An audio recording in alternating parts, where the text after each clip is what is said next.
Welcome to Passion for Books. My name is Kim. Today I'm bringing you my wrap-up for September and all the books that I was able to complete this month. They're in no particular order. Some I'll have physical copies, some of them I won't, but for the ones that I do not have a physical copy of, I'll put a picture of either over here or over here as per normal. The first book I do not have a physical copy of. It is the Archangels Consort. This is an absolutely wonderful book. I believe I gave it a 5-star rating. Pretty much all of the Guild Hunter series, I believe, are 5-star books. They are very entertaining. It's very well crafted. I get emotionally attached to the characters. So excellent author. I would highly recommend her. With Archangels Consort, you follow Elena and Raphael's journey as they are learning to meld their two different perspectives together. Him being an immortal who has lived for eons, and Elena who was human and is now an angel, and how all of that, the angel world and the vampire world, are taking this combination. So excellent book. The next one is a physical copy. This is also by Nalini Singh.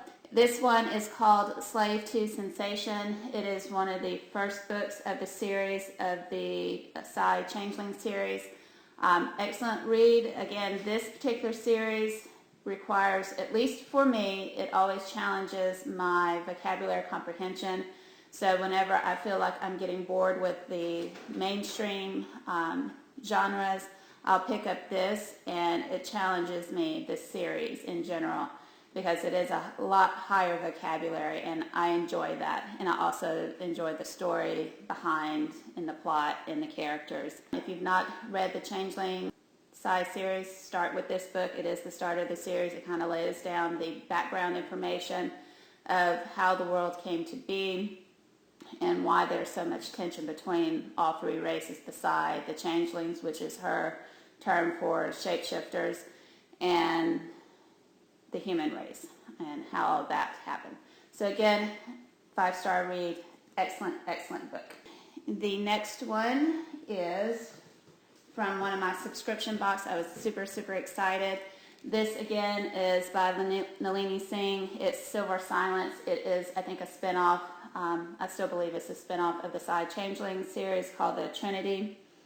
Side Changeling Trinity is this series, the name of this series. Awesome book. It gives another perspective. I do want to finish out the other original Side Changeling series so I can figure out how it came to be, how the council, if you hear that in the background, Nix is going crazy, but how the Trinity came into being, how the council got toppled, and all of that. So I do want to pick up and finish out the original Side Changeling series so I can figure out how this came to be. But on its own, great start to a new series following Silver and Valentin. Okay, and he was a bear shifter. 5-star read as well. If you like shifter type books, I think you will like it. And if you also like anything to do with different types of mental powers, those types of things. Paranormal powers, there you go. If I can get my brain to work, it would be great. So that was my third book I completed. The fourth book I completed, this is Kitty and the Midnight Hour. This is by Carrie Vaughn. I would say this is a good 3 to maybe a 4-star read. Very easy read. She does start off as a little bit, I don't like the term weaker character, but she is growing into her own. She's not, I don't think she was ever a very dominant, assertive human person.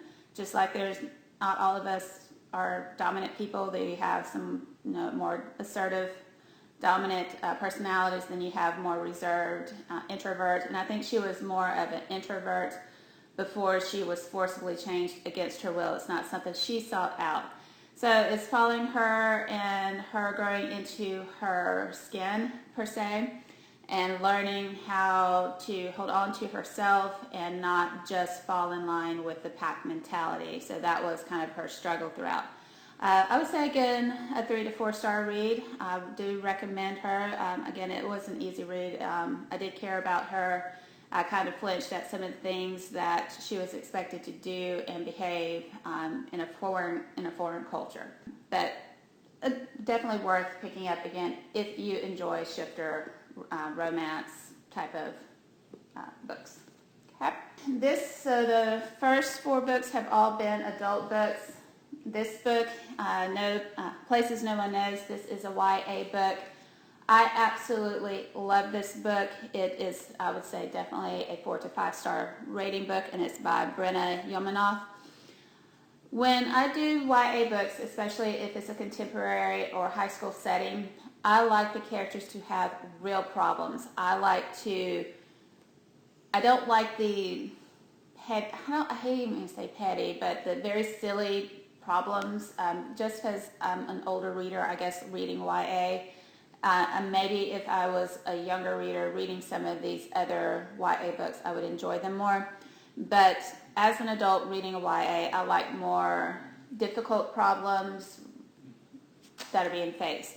Waverly, she does suffer insomnia. She is always trying to be the perfect student, the perfect daughter, the perfect everything, and she always becomes robotic in her quest to be that, and she doesn't know how to get in touch with her feelings and be the person that she really wants to be. And then Marshall. He comes from a very broken home with a lot of family problems. He has an older brother that almost to the point has him addicted to drugs. His family should divorce, but they won't because there's some family tragedy going on with his father. So it's them finding a way to be together in a society that they should never be together. It's very, very realistic, very touching emotionally, lots of ups and lots of downs, and you root for them to be together, and how it all comes about is awesome. So it is paranormal because she does kind of like a dream walker. She invades his dreams, and that's how they connect and how they learn about each other's different problems and how they are working together to overcome them. So highly recommend if you can get your hands on it. Places No One Knows by Brenna Yomanoff. If I can find all the books, I will link them down below. Again, they won't be affiliate links. They're just there for if you're interested in the books. I'll have it hopefully listed with Amazon and Barnes & Noble if both sites are up and running. I know the other day that became an issue. But if I can find them, I'll have them linked down below for you. And then I believe the rest of the books are... that was my final physical copy. The others are all either audiobooks or e-copies, things like that. So that was my 4th one. I did end up DNFing The Beast, and I talked about that in a previous video. So if you're interested in wanting to know why Beast, who was originally on my TBR list, why it was DNF'd, you can watch that video, and I will link it down below if you're curious about the books I DNF'd this last month or 2. So the next one I did listen to is The Hound of the Baskervilles by Arthur Conan Doyle. This is under my classics. I do have a new series on my channel, Classic Lit series, where I talk a little bit more in depth about the classical literature that I am reading. But The Hound of the Baskervilles, I did read or listen to. It was very interesting. I think I would have given it a 4 stars, I believe, on Goodreads, because I really enjoyed it all the way up to the very end, and then it was like a summary of everything that went through, explaining how Sherlock actually figured out everything. And you had already gone through the whole process with him, so to me that was a little bit redundant for my taste. You may enjoy that, so you may give it a 5 star if you've read it or would like to read it. A solid book, solid read, and which is also sparking my interest in reading more classical literature. Highly recommend it if you have not read The Hound of the Baskervilles, and it's way different from the version I read with my middle school students years ago. So that was a fun, interesting way of doing that mental comparison between the two. The next book that I did complete is The Handmaid's Tale by Margaret Atwood. This was a buddy read off of Caravan. Again, I'm doing more groups on Caravan, reading different books, especially the classics. It just allows us or allows me more enjoyment to be able to talk to other people and helps me stay motivated to finish a classic. But it was very interesting to see how the world changed so rapidly. We are all so much computer based with our money, with pretty much everything that we do.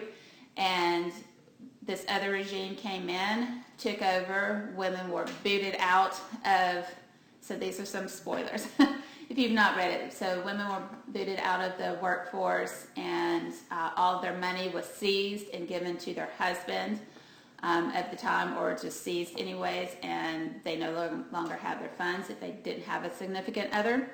So that was wow. And then to see how everything came about, and women pretty much lost majority of their rights unless you were married and higher up. Even then you were very limited as to what you could do in this new society. So it was pretty freaky, because I could really see that coming today. If we lost all of our rights as people, how fast that could change, and especially in our day and times current. Very applicable to today's times, for sure. And then the next book that I read, and this really has gotten me into retellings, because I have tried to read 2 other books over the summer that were retelling inspired type books, and I didn't enjoy them. But Staying by A.G. Howard was wonderful. I read this with a buddy read off of Sam from a Bear and a Bee books off of Twitter, and she also has a YouTube channel as well that I can link down below. But we did buddy read this. I love this book so much that I was losing sleep because I did not want to put this book down. I lost massive amounts of sleep because I wanted to know what was going to happen next. So definitely a 5-star read. Definitely enjoyed it. It was a retelling or inspired tale from The Princess and the Pea, which I was not as familiar with. So I think that's why I enjoyed it so much. Definitely a fantasy style book, retelling of this kingdom. She does a great job of building, of world building, great job of character building and development, and all of that hits your emotions so hard. There's so many twists and turns in this book. I don't want to spoil it for you, but if you're into retellings or fairy tale inspired books, definitely pick up A.G. Howard. If you love plot and character development and world building and all of that, I think you would love Staying. So because I read that book, I then want to read more by her. So I picked up Splinter by A.G. Howard, of course. And this is inspired by Alice in Wonderland. It's kind of a retelling of that. And it is so dark, so twisted, but you get so emotionally attached to the characters that you, again, don't want to put the book down. I have a love-hate relationship with one of the main characters, Morpheus. I understand him. He is so twisted. He is selfish, but he loves the main character also. But it's so complex that I have a love-hate relationship with him. And I root for him, but I also don't want him to win either.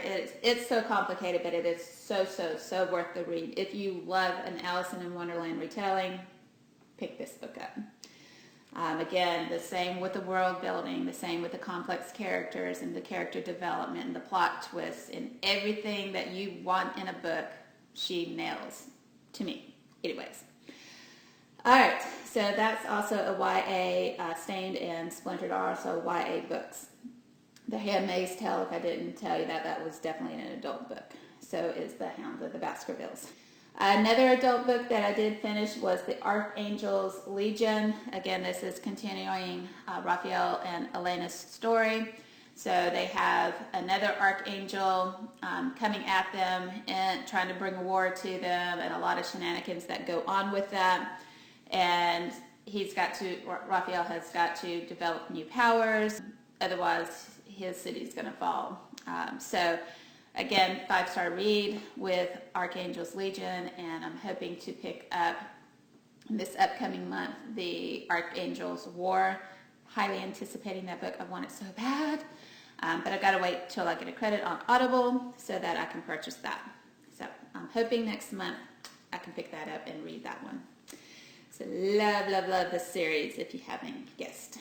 Okay, and then the very last book that I was able to finish out this month is called Be Sexist Vampires by Susan Wright.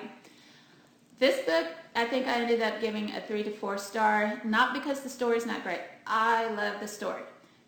It's the grammatical errors that I find myself fixing in my head. So I'm not sure if it's so much grammatical English errors or if it's because she's writing in some parts, from a British English way of writing. So I'm not sure, or if it really is a grammatical errors, because I find myself, having to take out words to make the sentences make sense, and switching things around, switching endings in my head, and all of that to make some of the sentences make sense to me. And it doesn't happen often, but it's enough to me as an annoyance. So I would rate this particular book 3 to 4 stars because of that. Not because the story's not good. I die laughing. She is an author. If I want to laugh and pick up my spirits, I read her because her sarcastic humor is hysterical. I love that about her. This one just has a lot of more of the grammatical issues for me. And that's why I would do a 3 to 4 star. But the story itself, the characters, they are hilarious. Again, if you like vampires and vampire type of paranormal stuff, you will highly like her. I've read the majority of the series. I need to see if there have been other books released out of this series, but I've read all of them up to what she used to have a couple of years ago. So I'll need to go back and look as well on that, if the series has continued, because it is a great series following Sam, and then what was his name? Again, hysterical. He is the heir. Then you got the heir to the throne of all vampires, and then you got Sam, who has been recruited to be his co-commander of the Legion, the vampire army, and facing the troubles that they're going through. And she's very unique for a savant vampire, because there's the Purgori, there's the 3 different levels, one that is very seductive and that type of thing, and then the savant, which is the most human out of all of them. And so he looks down on, he's very sexist towards women to start off with, because of things that happened in his particular past. But she's such a firecracker, it doesn't last long, and their romance is absolutely hysterical to follow. So if you're in the market for highly sarcastic female lead, you might want to check out Susan Wright's Be Sexist Vampires, because it is worth the read outside of those few errors. But anyway, so total books that I managed to read this month was 11. I cannot believe I did that. Okay, so originally I started out with 6 books. I ended up DNFing 1, so 5 books out of the original, and then I added 6 other books, and that's how. So if I hadn't DNF'd the Beast, then it would have been 12 books total. But because I DNF'd Beast, I ended up with 11 books, and that is unheard of. So hopefully I will have as successful a month in October. But until then, I hope you guys have a good one. Bye.